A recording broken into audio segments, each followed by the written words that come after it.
At Sun, our priority is to support students' dreams and hobbies. అంటే ఇందాక మీరు political vendetta 100% ఉంది. మీకేమన్నా అట్లాంటి థ్రెటనింగ్స్ కాల్స్ ఇట్లాంటివన్నీ వచ్చి లేదు సార్, ఎవ్వరు ఈ రోజు వరకు ఎవరు జీరో కాల్ సార్, ఎవరు థ్రెటింగ్ చేయలేదు, ఏం చేయలేదు. కానీ ఒక బాధాకరంగా ఏముందంటే వైసీపీ వాళ్ళు నన్నే హంతకుడు లాగా చూస్తారు వాళ్ళు. ఐస్తో వాళ్ళు నన్ను చూస్తారు, కానీ నేను బాధపడను సార్. ఇది సమాజంలో కామన్ మ్యాన్. కానీ ప్రజల్లో ఒక అంశం ఉంది సార్, ఒక అనుమానం అయితే ఉంది. మీరు ఇందాక చెప్పారు శ్రీను అనే అతను ఒక 5 సంవత్సరాలు జైల్లో ఉన్నాడని. అసలు ఇది 2018లో ఘటన జరిగిన తర్వాత ఫాస్ట్ ట్రాక్ లేకపోతే ఇంకోటో ఏదైతే కోర్టులు ఉంటాయో అవే కానీ నిజంగా నేరాన్ని నిర్ధారిస్తే ఈ పాటికి యావజ్జీవ జైలు శిక్ష కూడా అయిపోద్ది ఇంకొక 1 yearలో. అంటే దాదాపు 7 years దాటిపోయింది.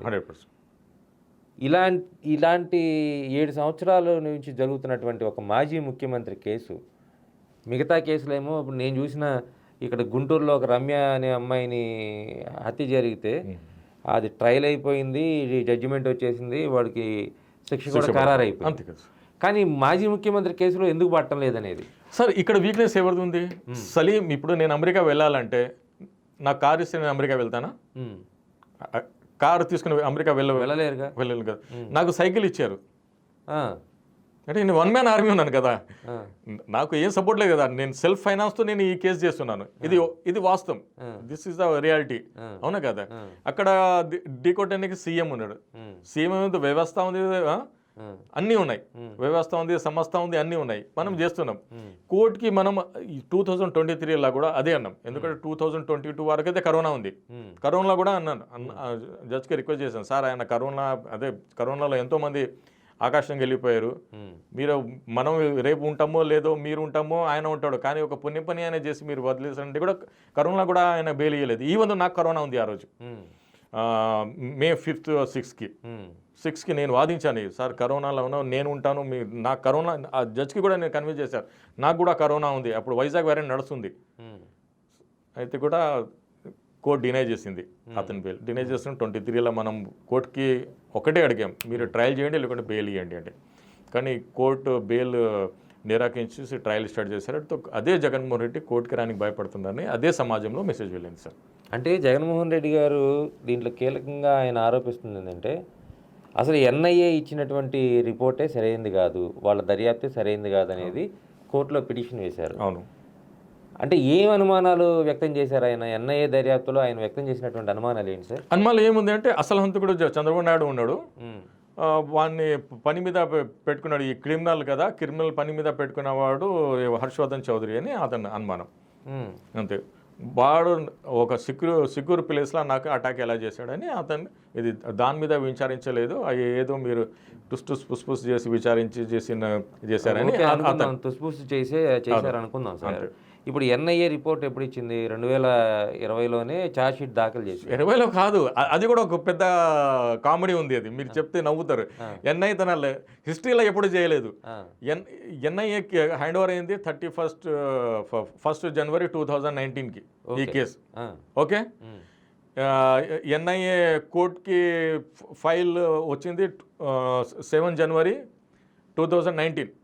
ఓకే, మన కోడికత్తి సీను 8 Januaryకి విజయవాడ వచ్చాడు, 11 Januaryకి ఆయన కస్టడీ తీసుకున్నారు. ఓకేనా, 18 Januaryకి కస్టడీ కంప్లీట్ అయిపోయింది. ఓకే, 23 Januaryకి ఛార్జ్ షీట్ వేశారు వాళ్ళు.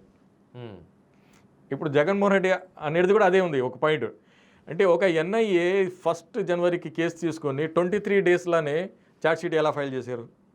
ఎలా చేశారు? ఎలా చేశారు? అదే కదా ఆయన అడిగేది వాలిడ్ పాయింట్. అది ఎన్ఐఏ తన హిస్టరీలో ఎప్పుడూ ఎవరికి చేయలేదు. ఓకే, 20 రోజుల్లో ఛార్జ్ షీట్ ఫైల్ చేశారు. ఎన్ఐఏ ఛార్జ్ షీట్ ఫైల్ చేయాలంటే సెంట్రల్ గవర్నమెంట్ శాంక్షన్ ఆర్డర్ కూడా తీసుకురాలి, అది ఒక ప్రొవిజన్ ఉంది. ఇప్పుడు కోడికత్తి సీను ఎన్ఐఏ కేసు తీసుకుంటే సెంట్రల్ గవర్నమెంట్ కమిటీ ఉంటుంది, ఆ కమిటీ శాంక్షన్ ఆర్డర్ ఇస్తేనే ఎఫ్ఐఆర్ అవుతుంది, అప్పటి వరకు ఎఫ్ఐఆర్ అవ్వదు. ఎందుకంటే స్టేట్ గవర్నమెంట్ రికమెండ్ చేయాలి వాళ్ళకి. ఏ ఎన్ఐఏ కేసు అయినా స్టేట్లో ఏదైతే మనం చేస్తున్నామో ఇది మన వల్ల అవ్వదు అని ఒక రిక్వెస్ట్ లెటర్ పెడితే వాళ్ళు వస్తారు. వాడు సోమోటోగా ఇన్ పర్సనల్గా రాదు. ఈ కేసులో వాళ్ళు స్టేట్ గవర్నమెంట్ అడగలేదు ఎన్ఐఏ ఇన్వెస్టిగేషన్. ఎందుకంటే జగన్మోహన్ రెడ్డి ఆల్రెడీ పిటిషన్ వేసాడు హైకోర్టులో, నాకు థర్డ్ పార్టీతో విచారించాలి, సిబిఐ అని అడిగాడు. అప్పుడు వరకు ఎన్ఐఏ ఎవరు అజంప్షన్లో కూడా ఎన్ఐఏ కూడా ఎగ్జిస్టింగ్ ఉందా అని, అప్పుడు ఎవరికి పోలీస్కి తెలియదు ఎన్ఐఏ కూడా ఉందా అని. వాళ్ళు సిబిఐ అన్నారు, కానీ ఇది అఫెన్స్ ఎయిర్పోర్ట్లో అయింది కదా, ఎన్ఐఏ షెడ్యూల్ అఫెన్స్లో వస్తుందని ఎన్ఐఏ వాళ్ళు తీసుకున్నారు.